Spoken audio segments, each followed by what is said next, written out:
Hello, my name's Max, and I'm going to talk today about tethered cord and how it affects me, the surgery I'm going to be getting for it, and exactly what that entails, and what I've done to figure out that I have tethered cord, and all that information in this video. So if you want to learn more about what tethered cord is, or if you think you have it, this video is for you. I am no way like an expert in this. This is just my knowledge and kind of my understanding of things. Please talk to your doctor, talk to any medical health professional. I am not one. I am just a patient who is dealing with this. So at the very bottom of the spinal cord is a very thin thread-like structure called the filum. And the filum is made of connective tissue. It's kind of like a gentle rubber band or anchor. It helps the spinal cord be centered. It's not to, cement it down. Basically allows enough flexibility to move naturally in a healthy person. It's thin, elastic, kind of like a rubber band, but it doesn't put significant tension on the spinal cord. It just kind of does its thing, makes sure it kind of stays in the right place. So in tethered cord, something is preventing the spinal cord from moving freely. Again, we have the filum, which sometimes it is a scar tissue or fatty mass or some abnormal attachment or thickening of that phylum. And many people who have tethered cord syndrome or occult tethered cord syndrome, the problem is believed to be basically an abnormally tight, thickened, or less elastic phylum. So instead of a rubber band being stretchy, think of like a rope. When you have a really thick rope, it's not gonna move if it's under tension, right? It's tight. It may look normal or even almost normal on an MRI. Like mine, my tethered cord actually isn't seen on an MRI, and that's why it's occult. So instead of it acting like an anchor, a flexible one, the filum kind of behaves like a tight cord. So the word occult that I have simply just means that it's not seen on an MRI. I've had 4 MRIs this year, all of my back. And even my neurosurgeon who specializes in this couldn't see it. That doesn't mean I don't have it. I'm still having symptoms of it. But it just means that she can't see it on the MRI imaging. Just because it's not seen on the MRI doesn't mean I don't have it, like I said. The answer is medicine isn't based on one test. Doctors don't diagnose pneumonia with one number. They don't diagnose a concussion with an x-ray. There are symptoms. There's, other key factors that show you that you have this. They look at the whole picture, at least a good neurosurgeon will. In my case, my symptoms have continued to progress over time. I have significant neurological symptoms that affect my day-to-day life. The surgery isn't being recommended because of my MRI findings. It's because of the big picture of what I'm going through. The fact that I've done PT and it's slightly helping, but not really. And my symptoms, the biggest one, are getting worse. And that's a big factor and indicator I have this. I got a urodynamic study done as well because insurance required it. Some insurances will, some insurances won't. I was terrified about mine because I wasn't really told what it was until the day of.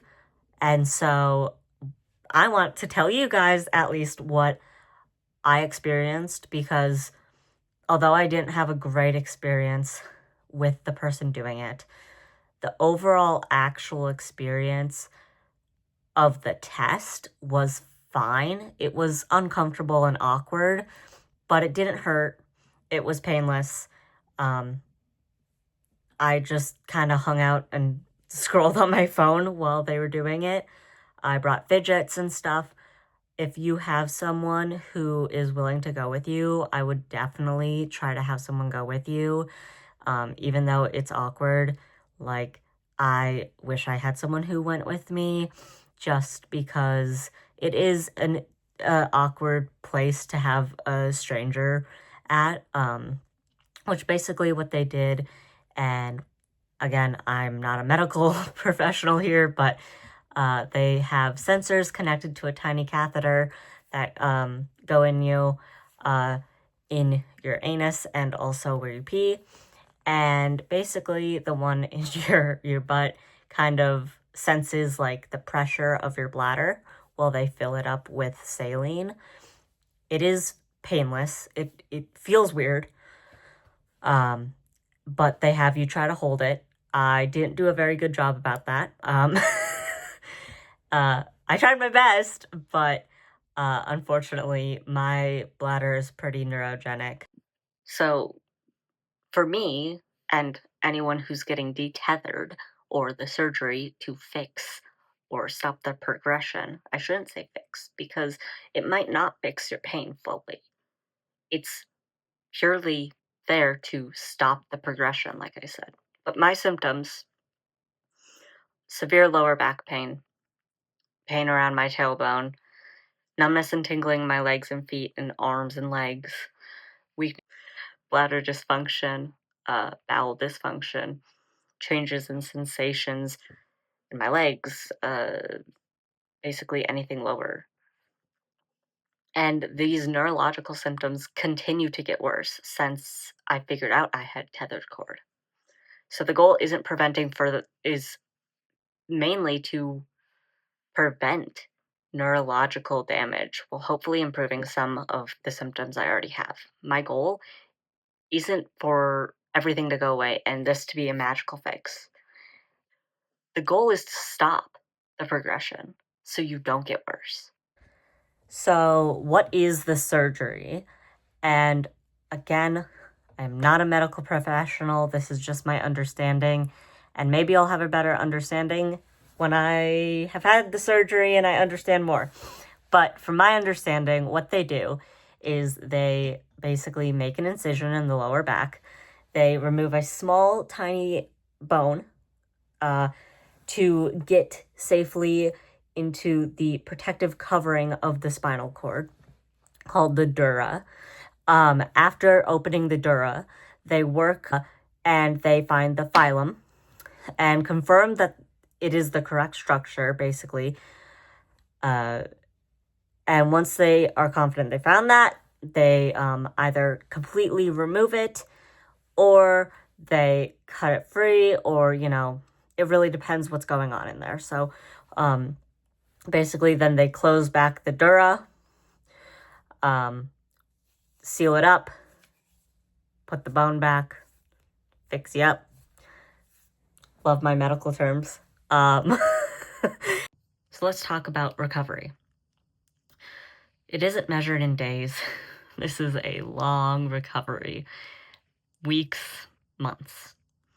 At first, you have to stay on your back for 24 hours in the hospital when you wake up. There are restrictions after you get out of the hospital, just like a normal back surgery. No bending, no lifting, no twisting.